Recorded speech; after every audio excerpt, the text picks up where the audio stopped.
I've had a new demo land in my garage this past week. So I had a distributor reach out to me recently and asked if I would want to demo a Lee Cougan Crossfire 428. Now, up until recently, I had not heard of Lee Cougan, so I did a little research, talked to the distributor. So Lee Cougan was started by Lee Katz. He has been around the bike industry since the 70s.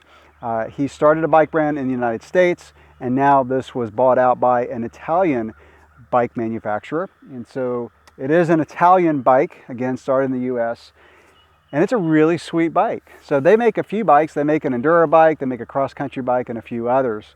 But this is their cross-country bike, and what I'm going to do in this video is I'll do my first look, where I'll just kind of show you the bike, and we'll talk about it. It's full-on cross-country race bike. It's got 110 millimeters of travel in the front, 100 in the rear, and it's got some really sweet components. So this particular model is the race model, and that's near the top of the line. So this is a very sweet bike. There's a lot of different models in the lineup, and you can find one that fits your budget, fits your needs. This one is, I think it retails for around $8,000 US. I'll talk about the things so far that I like about it, some things that I don't like about it. Now, this is a first look video. Typically in my first look videos, I've not spent any time on the bike. I did happen to get a ride in this morning. I was able to, I'll talk about the SRAM axis. So this is the first bike that I've ever used with electronic mountain bike shifting, and it's got SRAM axis. Now, it was not a good start, and by now I've probably uploaded the video of the problem I had with SRAM axis. The battery that came with the bike didn't work. And so I said in that video, I put off electronic shifting just because I didn't want to rely on the battery. And then the first group set that I got with it, the battery didn't work. And so I was able to borrow a battery from a friend of mine and get out on a ride. I'm not going to talk too much about the ride quality today because I want to show the bike, and then I'll talk about the ride quality as I do my next review on this bike. So let's look at it up close. So as you probably guessed from the price point that I quoted you, the bike is a full carbon bike. And I weighed this thing around 25 pounds, maybe 25 and a half with the pedals. I did convert the tires to tubeless, so that definitely helped save some weight. But let's go ahead and just talk about the components on this one. Now again, the components, like when I looked online, some of them were a little bit different than what came on this bike, but for the most part, it's the same as the race model shown online. I'll start with the cockpit because it's got a very unique stem.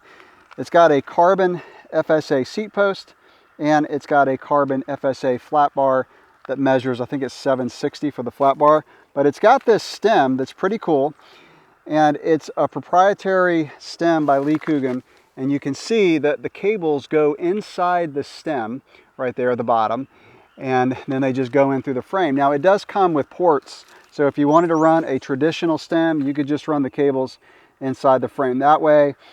This is a 90 millimeter stem that came on the bike. Honestly, it's a bit too long for me. I like bikes now with about 60 to 80 for cross country, even shorter for trail. Like my trail bikes are around 30 or 40 millimeters. So the downside of a proprietary stem is if you had one sitting in your garage, you would have to reroute the cables. And they have these cables really short, like that brake cable, the rear brake cable is super short. And of course, if you reroute, you're most likely going to have to cut the cable just a little bit right at the very end so that you can get it through the frame. Probably. Usually that bolt that has it go into the brake lever has to be removed before you put it through the frame. But other than that, I mean, it's like I said, it's pretty cool. I mean, I'm not going to talk too much about the ride quality, but it rides okay. I would prefer probably a 70 mil stem on this bike. But again, I'll talk about the ride quality later. So that's the cockpit. It does come with Lee Cougan grips. These grips are very similar to the ESI foam grips. A little bit thinner. I have the ESI chunky, which are a little bit thicker. But I like foam grips on cross-country bikes. They last forever. They're light and they're very comfortable. So let's go over the components now. First time I've ever used Magura brakes, honestly. I've used SRAM and Shimano my whole mountain bike life. And so far so good. I like the fact that these are mineral oil. I don't like DOT fluid, it's corrosive, it's bad for the environment. Hats off to Magura for using mineral oil. Now, the only downside about using Magura brakes with a SRAM shifter is you can't take advantage. I'm sure there's a clamp I could get, maybe like a third-party clamp, but I like I think SRAM calls it the matchmaker clamp, where you can just have one clamp. For me, the shifter is okay, but I think if you had like a mechanical shifter, you're going to have a problem adjusting it, finding the right place for that shifter. That's why I like those single clamps, but for this axis shifter, it works fine. And I'll talk about axis as I get more ride time on this bike. After that video I made about being frustrated with axis, I actually really enjoyed it today on my ride. So, but again, that's a whole separate video. So there's the SRAM XO axis rear derailleur. The best thing about axis is the setup, right? You're not running any cables through the frame. It is a SRAM Eagle drivetrain, so you got a 12-speed cassette. So it's got an FSA crankset. And I was really glad they put the kind of protection tape on it. I always put that on cranksets, even on demo bikes. And yes, I did put my homemade chainstay protector on it. Whether it's my bike or one that I'm borrowing, I want to make sure it's protected, and that's just what I do. So yeah, alloy crankset. It is, I'll get into the frame in a minute, but it is a press fit bottom bracket. I do wish it was threaded. Press fit are more prone to creaking and harder to resolve because you usually have to tap out the bearings, grease them up a little bit, put them back in, whereas threaded just a lot easier to work with. All right, let's look now at the wheels. So these are DT Swiss 1700s. You can see that over there. I've used these on another bike. They were on a transition spur that I had. Really like these wheels. They're light, they're stiff for alloy wheels. You know, I wish a bike like at this price point would come with carbon, but I also understand that prices of everything have just skyrocketed.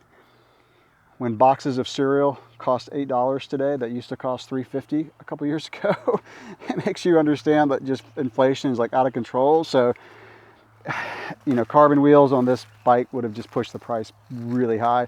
But, you know, like I said, these DT Swiss are good wheels. I converted them to tubeless, one of the easiest wheel sets I've ever converted to tubeless.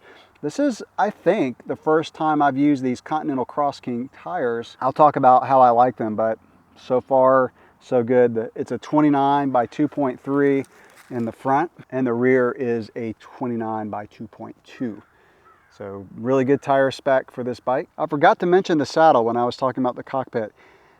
This is a Cello San Marco saddle, and it's a very unique shape, but ride today, super, super comfortable. Honestly, I'll probably get one of these for my gravel bike. Let's look at the suspension. So excellent, excellent spec on this bike. This is the fork that I would choose if it were my bike that I was speccing, and it's a Fox 34 step cast. Really glad it's not a 32, and like I said, it's 110 millimeters of travel.